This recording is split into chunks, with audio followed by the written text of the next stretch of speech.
Today's hearing is on the effectiveness of our nation's public alert system. Many of us recall the old emergency broadcast system and periodic interruption of our TV viewing with an audio announcement in very distinctive, annoying tones. Today we have the emergency alert system and EAS. However, the backbone of that system is still largely based on 1960s technology. Last month, FEMA conducted the first ever nationwide test of EAS. To be clear, after almost 50 years, we just recently conducted the first nationwide test. In 2009, GAO raised this as a serious issue. How can we count on a national alerting system that has never been fully tested? And the test revealed several shortcomings. Some stations failed to rebroadcast. Music of Lady Gaga seized some airwaves, and apparent feedback affected the transmission of the message to some locations. But with that said, I'm sure FEMA expected some problems, and thankfully we finally did a nationwide test so that problems could be identified and corrected. While a nationwide test is significant, the test only included EAS and the components of the legacy system consisting of TV and radio. Today it seems we are constantly bombarded by information through not only broadcast TV and radio, but also satellite, TV and radio, cable, cell phones, social networking, and the internet. It would seem that today, if the public needed to be alerted quickly to an impending disaster, it would be fairly easy to get the word out. We saw just last week how important an effective alert system is to saving lives. At Virginia Tech, the university's emergency alert system kept students in place and out of harm's way in the moments following the tragic shooting. And as demonstrated this year, with devastating tornadoes, hurricanes, and floods around our nation, improving our alerting capability will help save even more lives.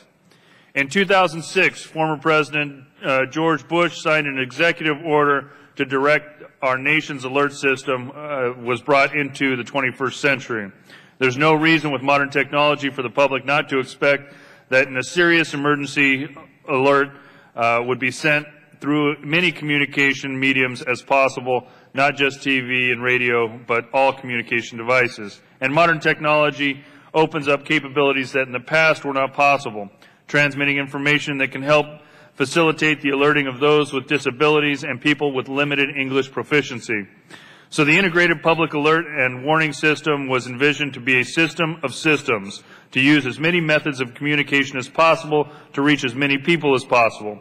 Unfortunately, since IPAWS was conceived, there have been many setbacks and lack of strategic direction. These concerns raise serious doubts about whether we could properly warn the public of a disaster. Earlier this year, Ranking Member Norton and I introduced the Integrated Public Alert and Warning System Modernization Act. This legislation is modeled after the WARN Act that effectively provided a framework led by the FCC for the development of the commercial mobile telephone alerts, or CMAS, the wireless component of IPAWS.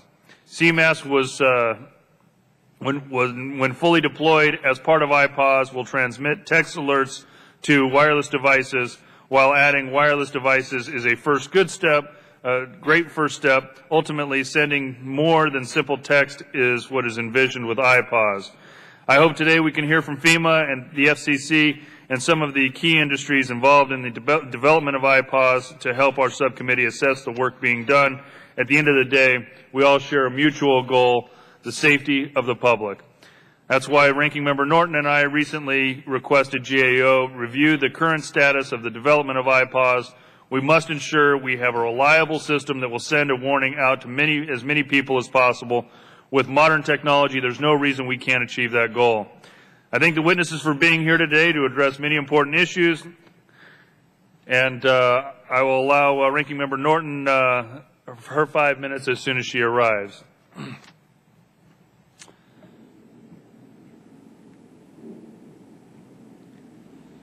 Our first panel this morning, Mr. Damon Penn, Assistant Administrator, National Continuity Programs Director, Federal Emergency Management Agency. Mr. James Arden Barnett, Jr., Chief Public Safety and Homeland Security Bureau of the FCC. Ms. Suzanne Goucher, President and CEO, Maine Association of Broadcasters.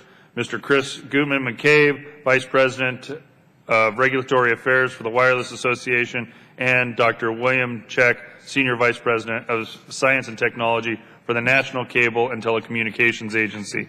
I ask unanimous consent that our witness's full statement be included in the record without objection. So ordered. Since your written testimony has been part of the record, the subcommittee would request that you limit your oral testimony to 5 minutes. Mr. Penn, you may proceed.